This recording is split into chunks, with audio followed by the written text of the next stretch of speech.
Hello friends, welcome again to our channel the learner of literature. आज की जो class है वो बहुत ही हमारी इंटरेस्टिंग होने वाली है। इसमें हम जो है 25 एमसीक्यूज़ को जो है सॉल्व करेंगे, जो कि आपका अपकमिंग बीपीएससी टीआरई 3.0 के एग्ज़ाम के पॉइंट ऑफ व्यू से इम्पॉर्टेंट होने वाले हैं। तो चलिए जो है स्टार्ट करते हैं आज का अपना ये वीडियो।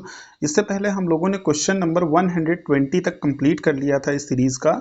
अब जो है हम यहाँ पर 121 ऑनवर्ड्स जो है क्वेश्चन स्टार्ट कर रहे हैं।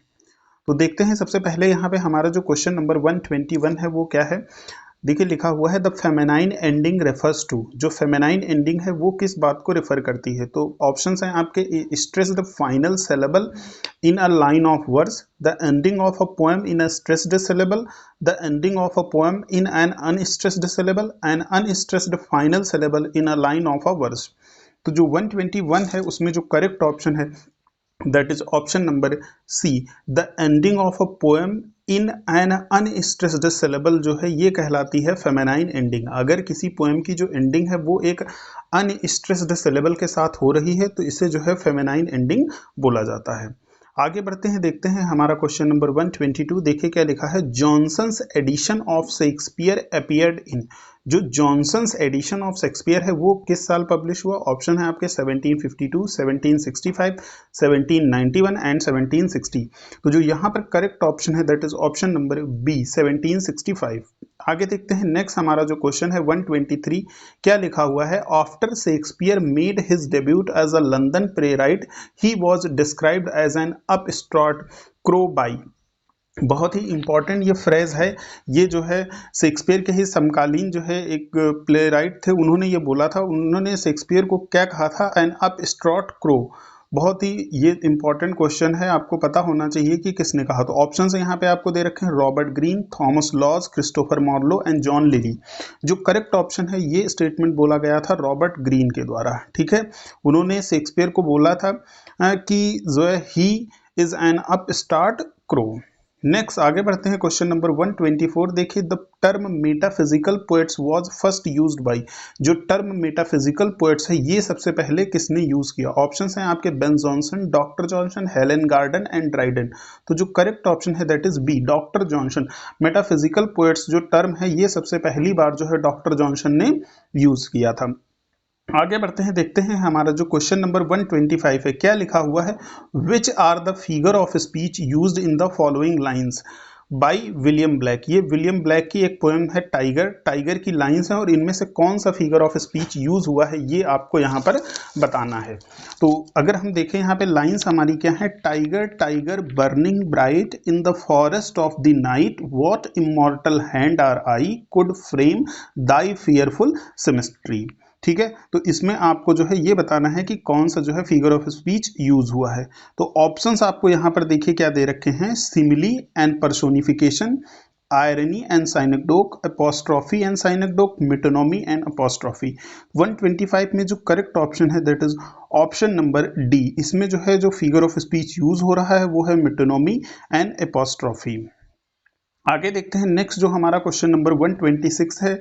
क्या लिखा है। मोर्स, जो थॉमस मोर थे, इनका Latin masterpiece utopia was translated into English. मतलब जो थॉमस मोर थे इन्होंने यूटोपिया लिखा था जो कि लैटिन लैंग्वेज में लिखी गई थी। इसका जो है इंग्लिश में ट्रांसलेशन किस ईयर में किया गया। ऑप्शंस हैं आपके 1551, 1498, 1516 एंड 1532।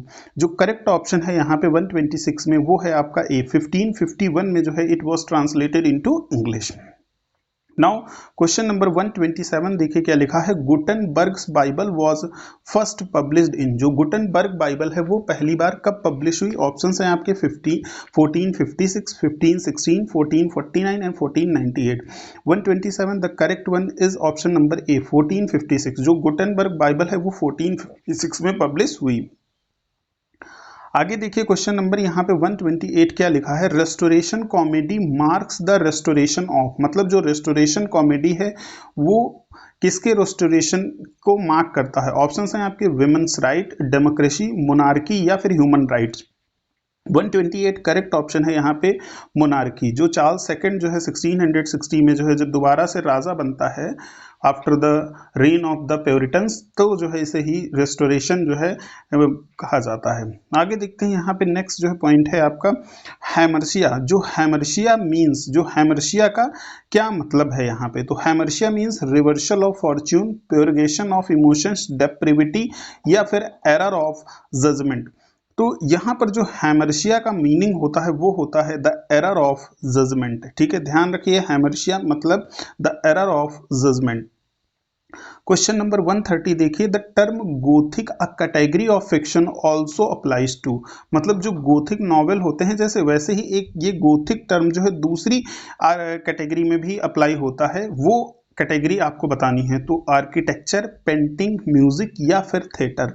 तो जो करेक्ट ऑप्शन है वो है यहाँ पे ए, आर्किटेक्चर। गोथिक स्टाइल जो है आर्किटेक्चर में भी होती है। आगे देखते हैं नेक्स्ट जो क्वेश्चन हमारा 131 लिखा हुआ है, क्या है, John is 6 feet tall and 240 lb is an assertion of a fact, a judgment, an opinion and interference। तो जो करेक्ट ऑप्शन है वो है ये एक, क्या है, ये फैक्ट है। अगर देखिए ये जो स्टेटमेंट है इससे जो है हमें फैक्ट पता चल रहा है कि जॉन जो है 6 फीट लंबा है and his weight is 240 lb। Next जो है देखते हैं what is the pseudonym of John Galsworthy. जो जॉन गाल्सवर्दी हैं इनका स्यूडोनेम क्या है, तो ऑप्शंस यहाँ पर आपको दे रखे हैं, जॉन गैल्स, एलिया, जॉन सिन जॉन या फिर बॉज। तो 132 में जो करेक्ट ऑप्शन है वो है जॉन सिन जॉन। ठीक है, जॉन गॉल्सवर्दी का जो स्वीडो नेम था वो जॉन सिन जॉन था। आगे देखते हैं क्वेश्चन नंबर 133 देखिए जो है, I wandered lonely as a cloud makes an assertion of. मतलब जो ये लाइन है I wandered lonely as a cloud, ये किस चीज का अजर्शन देती है। ऑप्शंस हैं, the poet travelled with the clouds, the poet moved aimlessly with the cloud, both the poet and the cloud were lonely, the poet moved in aimlessly, sorry the poet moved as aimlessly as the cloud. तो जो यहाँ पे 133 option है that is option number D, the poet moved as aimlessly as cloud. मतलब जो है poet ऐसे जो है एमलेसली इधर उधर घूमता है, भटकता है, जैसे कि जो है एक क्लाउड होता है। आगे question number 134, which was Galsworthy's first published novel. जो जॉन गाल्सवर्दी हैं उनका पहला जो पब्लिश्ड नॉवल है उसका नाम आपको बताना है। ऑप्शंस हैं, Jocelyn, a man of Devon, Villa Rubein, the science. तो जो 134 है उसमें करेक्ट ऑप्शन है आपका जोसेलिन। ठीक है, ऑप्शन नंबर ए। आगे बढ़ते हैं, देखते हैं यहाँ पे question number 135, the first folio of Shakespeare's plays appeared in. जो पहला फोलियो आया था शेक्सपियर के प्लेज का वो कब पब्लिश हुआ, कब पब्लिकेशन में आया। ऑप्शन हैं आपके 1664, 1631, 1623 एंड 1650। तो यहाँ पे जो करेक्ट ऑप्शन है वो है आपका सी, 1623 में जो है first folio of Shakespeare play was appeared. आगे question number 136, restoration comedy begins with. जो रेस्टोरेशन कॉमेडी है उसकी शुरुआत किसने की। ऑप्शन है आपके Congreve, Sheridan, Dryden and Etherege. तो जो 136 है उसमें आपका करेक्ट ऑप्शन है यहाँ पे ए, विलियम कॉनग्रीव ने इसकी स्टार्टिंग की थी। नेक्स्ट पॉइंट यहाँ पर और देख लेते हैं, the soul of the tragedy according to Aristotle is. उन्होंने जो है मतलब जो ट्रेजेडी होती है, ट्रेजेडी की आत्मा क्या होती है, ये किसको बताया था, अरिस्टोटल ने। तो थॉट, कैरेक्टर, प्लॉट या फिर स्पेक्टिकल्स। तो यहाँ पर जो है उन्होंने जो प्लॉट होता है उसको जो है सबसे ज्यादा महत्व दिया था और सोल ऑफ द ट्रेजेडी बताया था। आगे देखते हैं question number 138, united we stand, divided we fall is an example of. मतलब जो है इसमें आपको फिगर ऑफ स्पीच बताना है। ऑप्शंस हैं आपके एंटीथेसिस, बैथोस, टाउटोलॉजी, लिटोटेज। तो जो करेक्ट ऑप्शन है यहाँ पे 138 में ये एक एंटीथेसिस का एग्जाम्पल है। ठीक है ना, देखिए united we stand, divided we fall. Now moving for our question number 139, देखिए क्या लिखा हुआ है, a meter in which an unaccented syllable precedes the accented is called। मतलब unaccented syllable से पहले एक जो है accented syllable आया हो इसको क्या बोला जाता है। तो एनापेस्टिक, डक्टाइल, कैटालेक्टिक या फिर आइएम्बिक। तो जो 139 है उसमें करेक्ट ऑप्शन है आपका डैक्टिलिक। ठीक है ना, बी ऑप्शन। अगर आपका अनएसेंटेड सिलेबल से पहले एक एसेंटेड सिलेबल आया हुआ है then it is known as dactylic. ठीक है, आगे देखते हैं क्वेश्चन नंबर 140 क्या लिखा हुआ है, which play analyses the impact of modern publicity on private domestic tragedy. Options हैं आपके द शो, एस्केप, जोसेलिन या फिर नन ऑफ दीज। तो यहाँ पर जो है आपका करेक्ट ऑप्शन जो है 140 में वो है A. The Show. Which play analyze the impact of modern publicity on the private domestic tragedy? तो ये था आपका The Show। आगे देखिए क्वेश्चन नंबर जो है आपका नेक्स्ट 141 क्या है, miracle plays are based on the lives of. जो मिरेकल प्ले है ये क्वेश्चन कई बार पहले भी आ चुका है, अगर जिन लोगों ने हमारे प्रीवियस वीडियोस को देखा होगा surely they can do this question. यहाँ पर जो है ये जो मिरेकल प्ले होते हैं वो किसकी लाइव्स पर बेस्ड होते हैं? ऑप्शंस हैं नाइट्स, क्रूसेडर्स, पिलग्रिम्स या फिर सेंट्स। तो जो करेक्ट ऑप्शन है वो है सेंट्स, ठीक है ना, सेंट्स की लाइफ पर मिरेकल प्लेज बेस्ड होते हैं। आगे देखिए क्वेश्चन नंबर जो हमारा 142 है वो क्या है, a metrical foot consist of an unstressed syllable followed by stressed syllable. Unstressed syllable के बाद में स्ट्रेस्ड सिलेबल आए तो इसे क्या बोला जाता है? ऑप्शन है आपके डक्टाइल, ट्रॉकी, आइयम्ब या फिर एनापेस्ट। और जो करेक्ट ऑप्शन है वो है आपका सी, आइयम्ब, ठीक है। आगे देखते हैं question number 143, using the bench for the judiciary is an example of. मतलब जो द बेंच वर्ड है वो जुडिशरी के लिए यूज करना, ये किसका एक एग्जांपल है? ऑप्शन है आपके मेटाफर, आयरनी, साइनेक्डोक या फिर मेटोनॉमी। तो जो करेक्ट ऑप्शन है 143 में वो है आपका सी, साइनेक्डोक। आगे देखिए क्वेश्चन नंबर 144, यहां पर क्या है, 4 feet comprising of A monosyllable, trochee, ductile and first peon is often called. मतलब देखिए ध्यान से, 4 फीट कंप्राइजिंग ए मोनोसिलेबल, एक मोनोसिलेबल आया हो, फिर ट्रॉकी, फिर डक्टाइल और फिर फर्स्ट पियन आया हो तो is often called running rhythm, spring rhythm, blank वर्श या फिर राइम्ड वर्श। तो जो करेक्ट ऑप्शन है वो है आपका बी, स्प्रिंग रिदम। इसको क्या बोला जाता है? इसको बोला जाता है स्प्रिंग रिदम।